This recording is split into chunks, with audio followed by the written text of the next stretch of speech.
La présidente du conseil syndical a débarqué dans mon bureau et a trouvé mon père, magistrat, en train de travailler. Une violation de domicile s'est transformée en un scandale qui a secoué tout l'immeuble. Secrets de famille, stigmates et un diagnostic caché ont éclaté au grand jour de manière dévastatrice. Ce qui a commencé comme une persécution s'est mué en un voyage inattendu de compréhension et de guérison. Une histoire de courage, de préjugés et de rédemption qui va vous émouvoir. Laissez un pouce bleu, abonnez-vous à la chaîne et commentez. Avez-vous déjà été confronté à des injustices là où vous viviez? Vous n'allez pas croire ce que cette présidente du conseil syndical autoritaire et suffisante m'a fait. Sérieusement, préparez-vous à l'histoire la plus absurde que vous ayez jamais entendue sur la violation de la vie privée, l'abus de pouvoir et une vengeance digne d'un feuilleton mélodramatique. Et tenez-vous bien, tout ça s'est passé dans mon propre appartement. Tout a commencé un de ces lundis pourris où le ciel semblait nous tomber sur la tête. Vous savez, cette pluie diluvienne qui donne l'impression que Dieu a décidé de laver tout le linge sale du monde d'un coup. Eh bien, c'était ça. Moi, Anne, architecte de 32 ans, plus de projets en retard que de cheveux sur la tête, je venais de rentrer d'un voyage professionnel. Épuisé, mes valises encore pleines de vêtements froissés et la tête farcie de dessins techniques.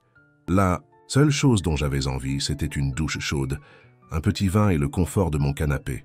Mais qu'est-ce que je trouve sur la porte de mon appartement? Un petit papier jaune, le genre d'avis qui fait déjà s'emballer votre cœur, avant même d'en lire le contenu. Notification d'infraction, usage commercial d'une unité résidentielle. Mon Dieu, mais qu'est-ce que c'était que ça? J'avais utilisé ma table pour dessiner des plans d'architecte et maintenant j'étais une criminelle? Madame la présidente avait-elle installé des caméras dans mon salon? Devais-je chercher des micros sous mon pot de succulente? J'ai respiré profondément, froissant ce papier avec une force que je ne me connaissais pas, après 6 heures de vol coincé dans un siège d'avion clairement conçu pour des enfants de 10 ans. Parlons d'elle, la protagoniste de mon malheur personnel. Madame Martine, 58 ans, présidente du conseil syndical depuis 3 mois impressionnants et détentrice d'un ensemble de règles personnelles plus strictes que les 10 commandements. Une dame avec des lunettes à monture épaisse, semblant tout droit sortie des années 80, des cheveux toujours impeccablement teints dans ce ton châtain artificiel et un blazer différent pour chaque jour de la semaine. Vous savez, ce genre de personne qui semble programmée pour trouver des problèmes. Elle chercherait la petite bête sur une boule de billard, je vous jure. J'ai ignoré cet avis, bien sûr.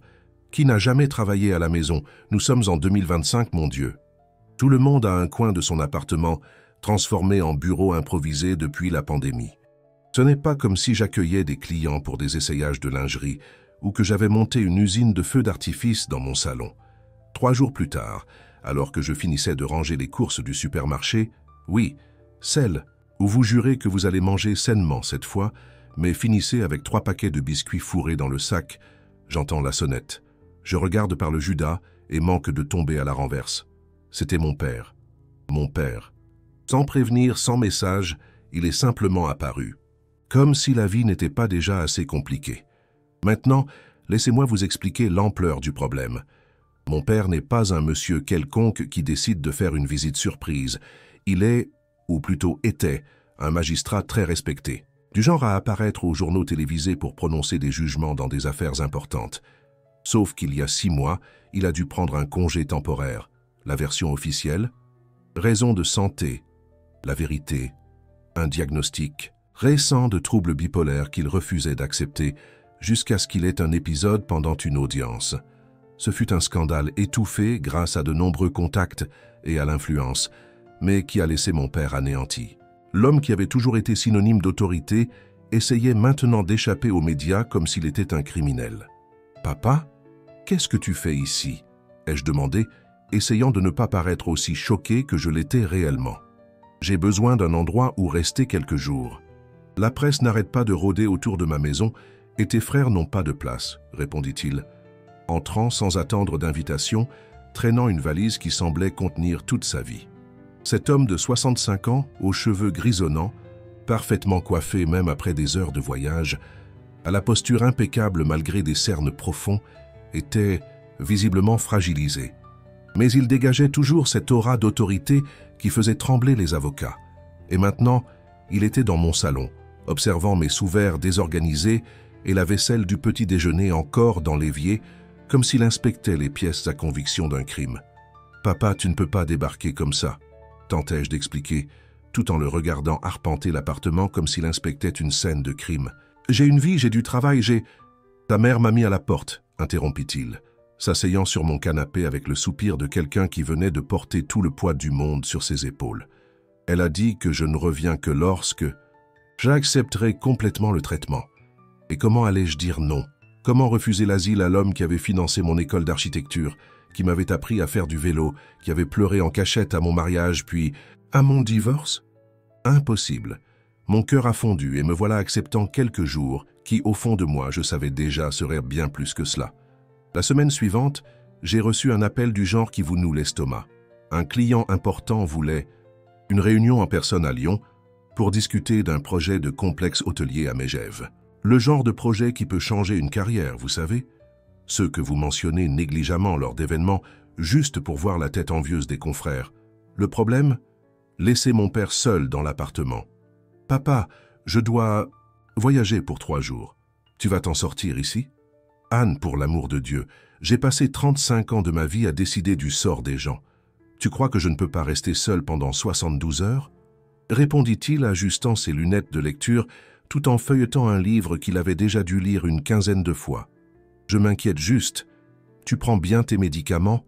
Et si tu avais une… » hésitai-je, ne sachant comment parler de la possibilité d'un épisode. « Une crise? C'est ça que tu veux dire. Tu peux dire le mot, Anne. Je ne suis pas un enfant. » Il ferma le livre avec un bruit sec qui fit sursauter mon chat du canapé. « Je suis le traitement. Va faire ton travail. » À contre-cœur, je donnai mes dernières instructions. « N'ouvre la porte à personne. La présidente de cet immeuble est une vraie sorcière qui me cherche déjà des noises. Et s'il te plaît, n'utilise pas mon bureau. J'ai des projets confidentiels étalés partout. » Il acquiesça avec cette expression « Je ne suis pas stupide que seuls les pères savent faire ». Et je partis pour Lyon avec cette horrible impression d'avoir oublié d'éteindre le fer à repasser ou la cuisinière. Sauf que dans ce cas, je laissais un juge bipolaire fraîchement diagnostiqué seul dans mon appartement avec une présidente de conseil syndical à l'affût. La réunion à Lyon fut un succès.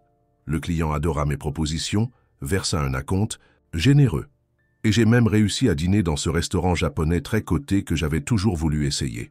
Je me sentais pousser des ailes quand j'ai reçu un message de ma voisine du 702. Anne, la présidente, et 2 membres du conseil sont entrés dans ton appartement, avec le passe général. Ils ont parlé d'une fuite d'eau urgente. J'ai trouvé ça bizarre. Mon cœur s'arrêta. Une fuite dans mon appartement? Impossible. J'avais refait la salle de bain il y a moins d'1 an. C'était une excuse, je le savais. J'appelais immédiatement mon père, mais je tombais sur sa messagerie. J'essayais la présidente, rien. On aurait dit une conspiration.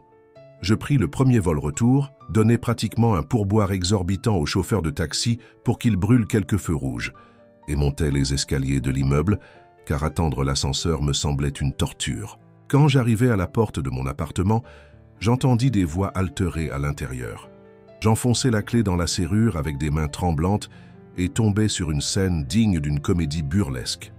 Mon père, en costume-cravate, joué à la maison parce qu'il ne sait pas ce qu'est une tenue décontractée, était entouré de piles et de piles de documents judiciaires éparpillés sur ma table de travail, par terre et même sur ma planche à dessin.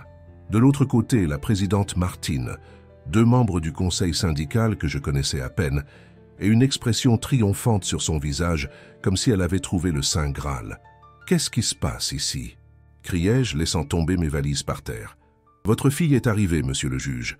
Maintenant, elle peut expliquer pourquoi vous avez transformé un appartement résidentiel en un bureau judiciaire clandestin, » dit madame Martine, avec un petit sourire qui me donna une envie folle de l'effacer. « Clandestin ?» Mon père se leva indigné. « Madame, je suis le juge Bernard Dubois, près la cour d'appel. Je révise simplement quelques dossiers personnels. » Voilà. C'était tout ce que je ne voulais pas. Il avait révélé son identité complète, comme s'il était dans sa salle d'audience. Je vis l'expression de la présidente changer instantanément. Ses yeux s'écarquillèrent et une lueur de reconnaissance y apparut. « Monsieur, le juge Dubois. Le juge Dubois qui a été mis en congé pour raison de santé ?»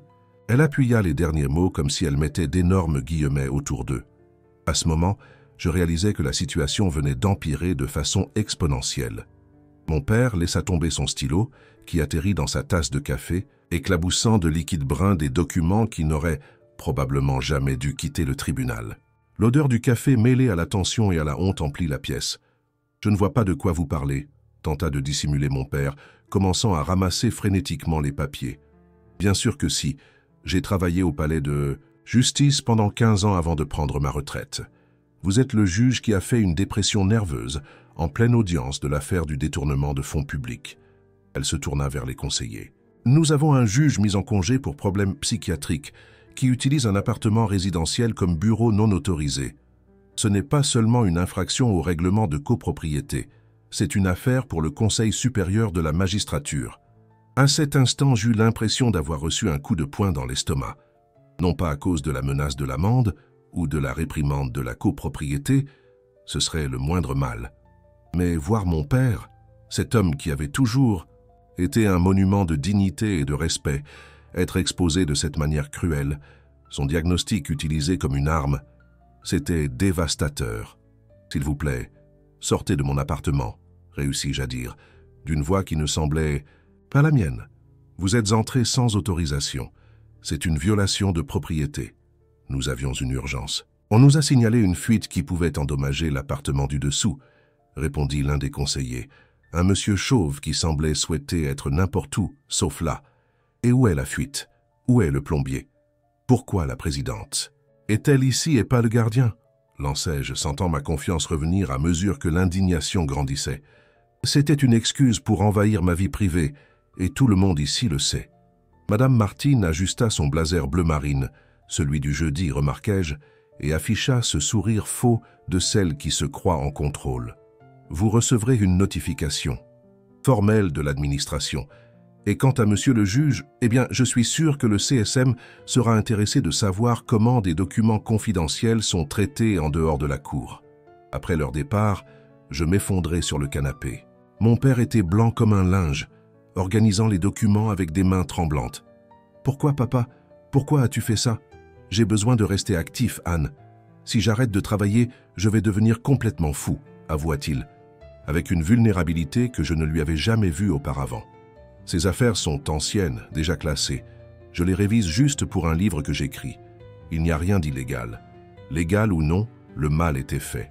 Le lendemain, je commençais à remarquer des regards étranges dans l'ascenseur. Une voisine qui me parlait toujours faisait maintenant semblant d'être très occupée avec son téléphone. Le concierge, qui gardait habituellement mes colis avec un sourire, se contentait maintenant d'un signe de tête sec. C'était comme si j'avais contracté une maladie contagieuse appelée « la fille du juge fou ». Puis vint la véritable offensive.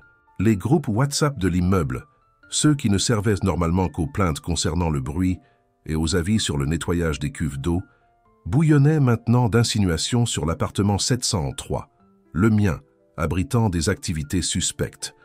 Madame Martine, passée maître dans l'art du commérage numérique, ne mentionnait jamais de nom directement, mais laissait suffisamment d'indices pour que tout le monde sache de qui elle parlait. Nous devons discuter des résidents qui abusent de l'espace résidentiel pour des activités non autorisées, mettant en danger la sécurité de tous, disait l'un de ces messages. Comme si mon père révisant de vieux documents était comparable à l'installation d'un laboratoire de méthamphétamine. Dans ma chambre d'amis, vous voyez? Mon appartement, autrefois mon refuge contre le monde chaotique extérieur, devint une prison. Je commençais à utiliser les escaliers pour éviter les rencontres embarrassantes dans l'ascenseur. Je faisais mes courses dans des supermarchés plus éloignés pour ne pas croiser de voisins à la supérette du coin. Tout cela en essayant de gérer des projets, des délais et un père en traitement psychiatrique qui oscillait entre des jours de productivité frénétique et des périodes d'apathie profonde. Ce fut lors d'une assemblée générale particulièrement tendue où j'avais été pratiquement forcé d'assister sous la menace d'une amende encore plus élevée que je découvris quelque chose qui changea tout. Nous discutions, pour la 1000e fois, de l'utilisation abusive des parties communes, quand un voisin plus ancien, M. Albert du 401, fit un commentaire apparemment innocent. « Madame Martine, vous êtes si rigoureuse avec les règles depuis que vous avez emménagé ici. On dirait presque que vous passez votre frustration de l'affaire de votre ex-mari avec ce juge. » La salle devint silencieuse. Madame Martine, normalement si éloquente et contrôlée, devint rouge comme une pivoine. Elle balbutia quelque chose sur des affaires personnelles et changea rapidement de sujet. Mais le mal était fait. Il fallait que j'en sache plus. Après la réunion, j'abordai Monsieur Albert dans le parking. Avec toute la subtilité que je pus rassembler, ce qui n'est pas beaucoup, j'avoue, je l'interrogeai sur son commentaire. « Ah, vous ne saviez pas ?» Il parut surpris. L'ex-mari de Madame Martine a tout perdu dans un procès jugé par un magistrat. Quelque chose à propos de l'évasion fiscale de son entreprise. Ils ont dû vendre leur hôtel particulier à Neuilly et elle a déménagé ici. Ça fait environ 8 ans. Elle garde une rancune énorme contre les magistrats depuis lors. Tout s'expliquait maintenant. Ce n'était pas seulement une question de règles de copropriété ou de mon prétendu bureau illégal. C'était une vengeance personnelle. Une façon pour elle de se défouler sur n'importe quel magistrat qui croisait son chemin. Et mon père avait eu la chance, ou la malchance, d'être ce magistrat. Cette révélation changea complètement mon approche. Si j'étais auparavant sur la défensive, je réalisais maintenant que je devais mieux comprendre mon ennemi. Peut-être, juste peut-être, pourrions-nous trouver un terrain d'entente. Avec un courage renouvelé, et peut-être un peu de folie, je frappai à la porte de son appartement un samedi après-midi, armé d'un gâteau au yaourt, le symbole universel de paix entre voisins. « Madame Martine, pouvons-nous parler? Juste nous deux, sans avocat, sans conseiller, sans menace d'amende ?» Elle me regarda avec méfiance, mais l'odeur du gâteau fraîchement sorti du four dut parler plus. Faute. Quelques minutes plus tard, nous étions dans sa cuisine. Une cuisine impeccablement propre et organisée qui me fit honte du désordre que j'appelais mon chez-moi. « Je sais que vous avez eu des problèmes avec des magistrats par le passé. » Commençai-je, allant droit au but. Mais mon père n'est qu'un homme malade essayant de reconstruire sa vie. Elle prit une gorgée de café avant de répondre. « Votre père et ses collègues ont ruiné la mienne. Mon ex-mari a commis des erreurs, oui, mais la punition a été disproportionnée. Nous avons tout perdu. Savez-vous ce que c'est de voir vos meubles vendus aux enchères, vos bijoux de famille partir, devoir recommencer à 50 ans? Non, je ne sais pas, répondis-je honnêtement. Tout comme vous ne savez pas ce que c'est de voir votre père, un homme qui a toujours été un symbole de force et de décision, pleurer en cachette parce qu'il ne peut pas contrôler ses propres pensées, ou devoir cacher ses médicaments, parce qu'il pense parfois qu'il n'en a plus besoin. Quelque chose changea dans son expression, un léger radoucissement, comme de la glace commençant à fondre sur les bords. « Ma sœur est schizophrène, dit-elle, me surprenant. Je sais ce que c'est de s'occuper de quelqu'un atteint de troubles mentaux. La honte, la peur, les crises. C'était comme si nous avions trouvé un minuscule point de connexion au milieu d'un champ de mines. 2 femmes, de générations différentes, avec des expériences de vie distinctes, mais unies par l'expérience de s'occuper de quelqu'un que le monde préfère ignorer ou juger. Nous ne sommes pas sortis de ce café comme les meilleurs amis du monde, loin de là. Mais nous avons établi un fragile accord de non-agression. Elle ne dénoncerait pas mon père au CSM si je garantissais qu'il n'utiliserait plus l'appartement comme bureau. Et peut-être, juste peut-être, elle baisserait le ton. Dans les messages WhatsApp. Pendant ce temps, quelque chose d'inattendu se produisait avec mon père. Après des semaines de médication régulière et de thérapie, qu'il accepta à contre-cœur après l'invasion, il commença à s'intéresser à quelque chose que je n'aurais jamais imaginé. Un groupe de soutien pour les magistrats ayant des problèmes de santé mentale. « Nous sommes plus de 20, tu y crois ?» me raconta-t-il, avec un enthousiasme que je n'avais pas vu depuis des mois. Juges, procureurs, conseillers à la cour, tous cachant des diagnostics par peur de paraître faibles ou incapables. Nous pensons créer une association, faire des conférences, démystifier le sujet dans le milieu juridique. C'était comme s'il avait trouvé un nouveau but. Cet homme qui, quelques semaines auparavant, semblait l'ombre de lui-même, parlait maintenant les yeux brillants de briser les stigmates et de changer la culture du système judiciaire français. Et le plus incroyable, l'initiative commença à attirer l'attention, d'abord dans des blogs juridiques spécialisés, puis dans de grands journaux. Magistrats pour la santé mentale devint un mouvement petit, mais significatif. C'est alors que j'ai reçu la proposition qui pourrait changer ma carrière. Un énorme projet à Nice, un complexe hôtelier écologique qui correspondait parfaitement à ma spécialisation en architecture durable. Ce serait le plus gros contrat de ma vie. Le problème?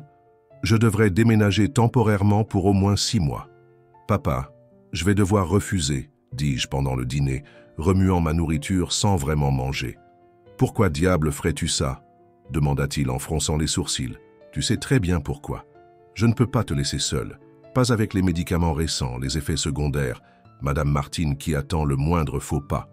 Anne Dubois. » Il utilisa mon nom complet, comme il le faisait quand j'étais enfant, et sur le point de me faire gronder, « Tu ne vas pas sacrifier ta carrière pour moi.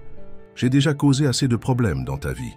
Mais papa, pas de mais, je trouverai un endroit où rester, un hôtel, une chambre d'hôte, n'importe quoi. » Nous savions que ce n'était pas si simple. Les effets secondaires des stabilisateurs d'humeur qu'il prenait étaient encore intenses. Vertige, tremblement des mains, somnolence soudaine. Il n'était pas sûr de le laisser complètement seul. Cette nuit-là, je pris une décision difficile. Je refuserai le projet. La famille d'abord, la carrière ensuite. Lorsque j'ai communiqué ma décision à la petite équipe qui travaillait avec moi, la nouvelle s'est répandue dans l'immeuble plus vite qu'un ragot sur une trahison. Le lendemain matin, la dernière personne que je m'attendais à voir était à ma porte, Madame Martine. « J'ai entendu dire que vous allez refuser un grand projet à cause de votre père, » dit-elle, sans préambule. « Les nouvelles vont vite par ici, hein ?» répondis-je, sans l'inviter à entrer. « J'ai une proposition à vous faire, » continua-t-elle, ignorant mon sarcasme. « Ma fille travaille à l'étranger pour 2 ans. Son appartement au 3e étage est vide. Votre père pourrait le louer. Ainsi, il serait proche pour que vous puissiez l'aider quand vous êtes là, mais il n'enfreindrait aucune règle de la copropriété. » Je fus si choqué que je dus rester bouche bée pendant au moins 10 bonnes secondes, l'air d'un poisson hors de l'eau.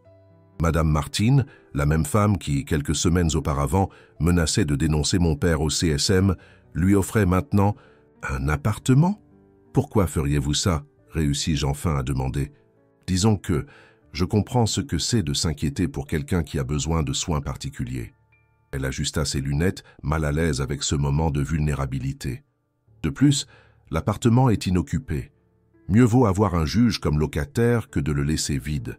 Quand je l'ai raconté à mon père, il a ri pour la première fois depuis des semaines. Stratégie intéressante. Elle me veut sous son nez ou elle peut me surveiller. Mouvement typique d'une bonne adversaire. « Papa, ce n'est pas une partie d'échecs, » répondis-je, exaspéré. « C'est une chance de résoudre notre problème. » Il accepta, plus pour moi que pour toute autre raison.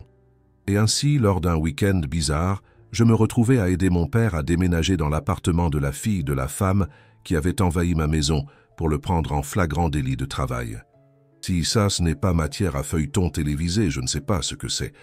L'appartement était plus petit que le mien, mais parfaitement adapté pour une personne seule, et il avait un balcon avec vue sur les parties communes de l'immeuble, ce qui signifiait que mon père pouvait observer l'agitation sans avoir besoin de descendre. Chose qu'il appréciait étant donné sa peur croissante de rencontrer des connaissances qui pourraient le reconnaître. J'acceptais le projet à Nice et commençais la routine épuisante de travailler dans la ville côtière pendant la semaine et de rentrer à Lyon les week-ends pour voir mon père. C'est lors d'une de ces visites que je découvris quelque chose de surprenant. La fille de Madame Martine, Claire Perrin, était une jeune procureure travaillant actuellement au Portugal. Et plus surprenant encore, elle avait été mentorée par mon père au début de sa carrière. « Claire Perrin est votre fille ?» demandai-je à Madame Martine lorsque nous nous croisâmes dans l'ascenseur. « Pourquoi ne l'avez-vous pas dit avant ?»« Je n'ai pas trouvé ça pertinent, » répondit-elle, mais je pouvais voir qu'il y avait plus dans cette histoire. Elle m'a demandé de vous aider quand elle a su qui était votre père. Elle a dit qu'il avait été le seul juge à la traiter avec respect quand elle n'était qu'une stagiaire inexpérimentée. Le monde. Du droit en France est ainsi, immense en théorie, minuscule en pratique. Tout le monde connaît tout le monde, surtout dans les cercles les plus élevés. Et mon père, avec sa carrière de plus de 3 décennies, avait influencé d'innombrables personnes au fil du temps, certaines positivement, d'autres moins. Les semaines suivantes apportèrent une routine étrange, mais qui fonctionnait. Je voyageais, travaillais sur le projet du complexe hôtelier, revenais les week-ends. Mon père s'adapta étonnamment bien au nouvel appartement. Madame Martine, contre toute attente, commença à vérifier s'il avait besoin de quelque chose quand j'étais absente. Et puis vint la plus grande surprise de toutes. Un dimanche après-midi, en revenant d'une course dans le parc voisin, je trouvais mon père et Madame Martine côte à côte dans les parties communes de l'immeuble, tous deux à genoux dans la terre, en train de planter quelque chose. « Papa, qu'est-ce que tu fais ?»« Du jardinage, répondit-il comme si c'était la chose la plus évidente du monde. Martine m'apprend. Il paraît que c'est thérapeutique pour l'anxiété. » Martine, Martine. Depuis quand était-il en termes de prénom et du jardinage? Mon père qui considérait toute activité salissant les mains indignes d'un magistrat? Votre père a du talent, dit Madame Martine.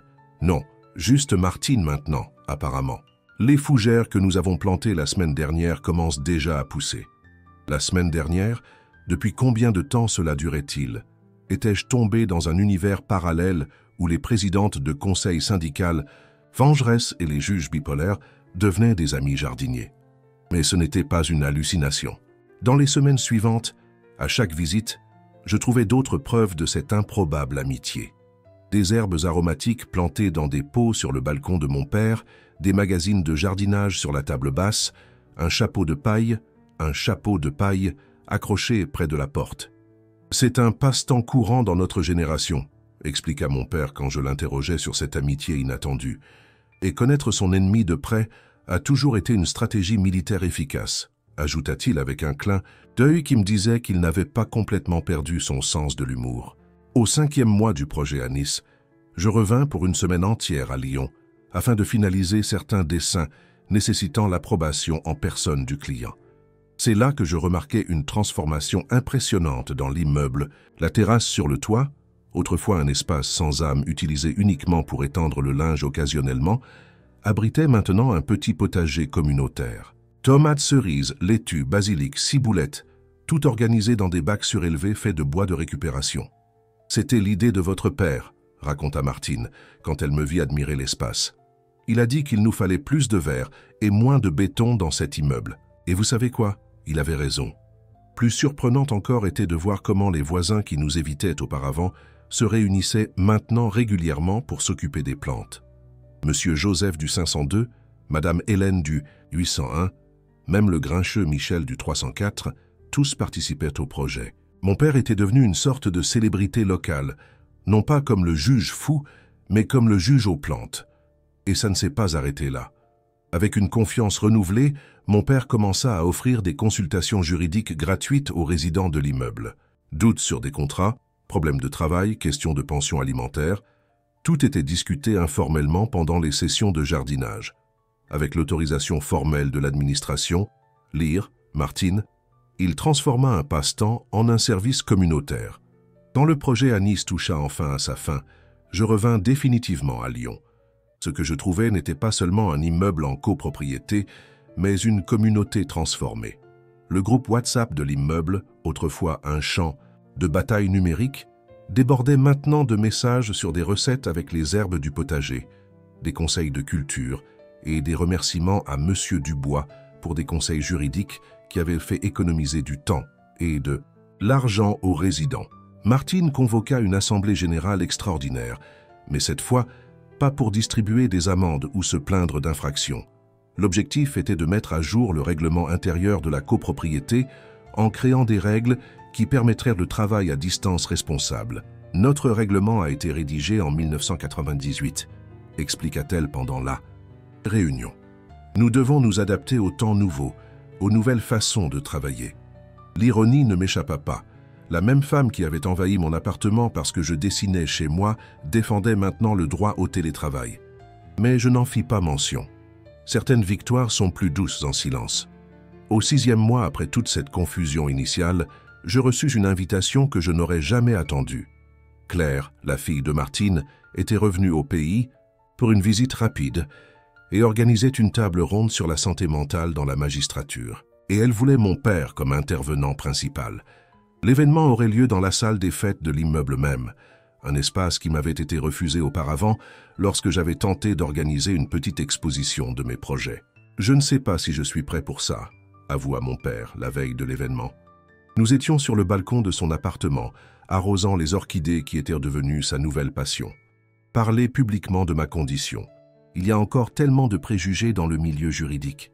Papa, tu m'as toujours appris que le courage n'est pas l'absence de peur, mais la décision que quelque chose est plus important que la peur, répondis-je, répétant ses propres mots. Dites, tant d'années auparavant quand j'hésitais à présenter mon mémoire de fin d'études.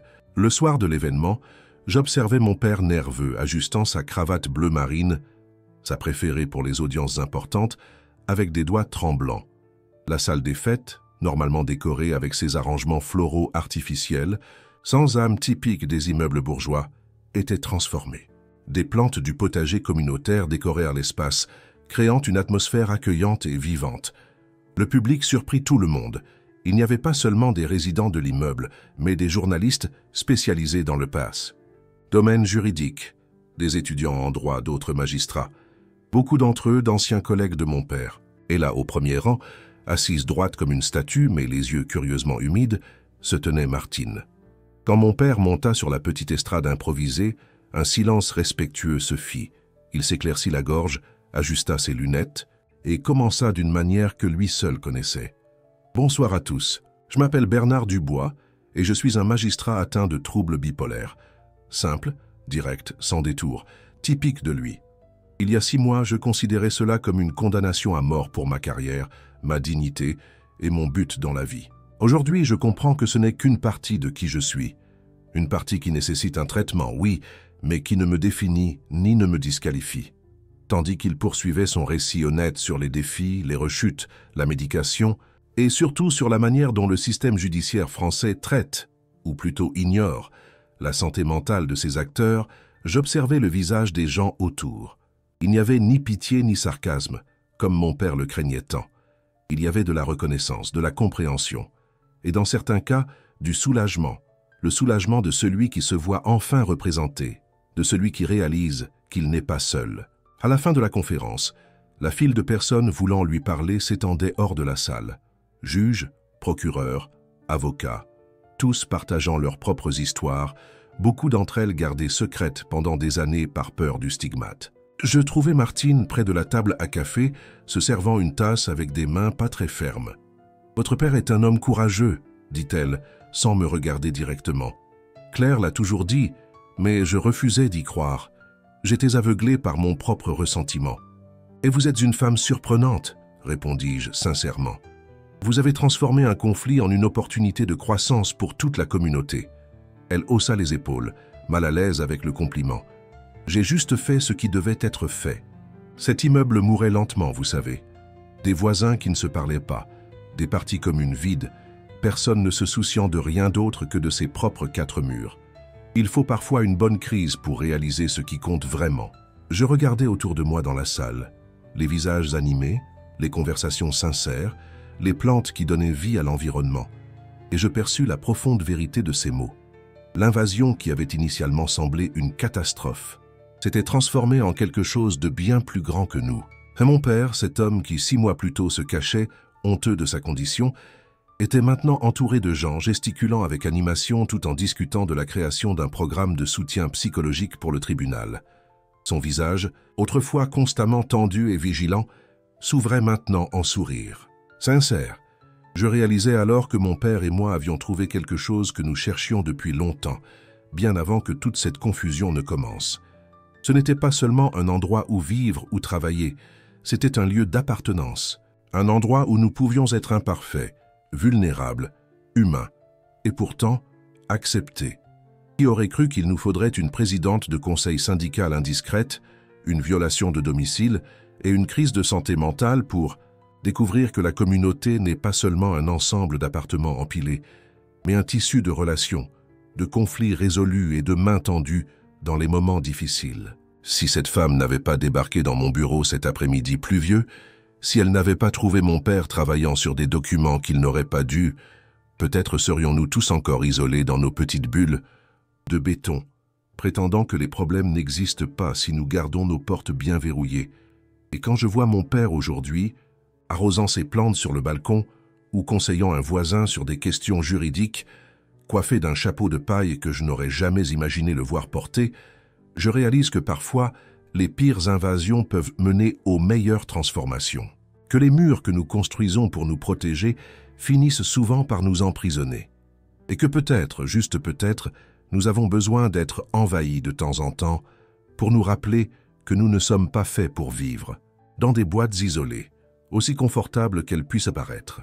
Après tout, qu'est-ce qu'un immeuble en copropriété, sinon un rappel constant que, même si nous valorisons notre vie privée, nos destins sont inévitablement liés à ceux des personnes qui vivent autour de nous, que cela nous plaise ou non.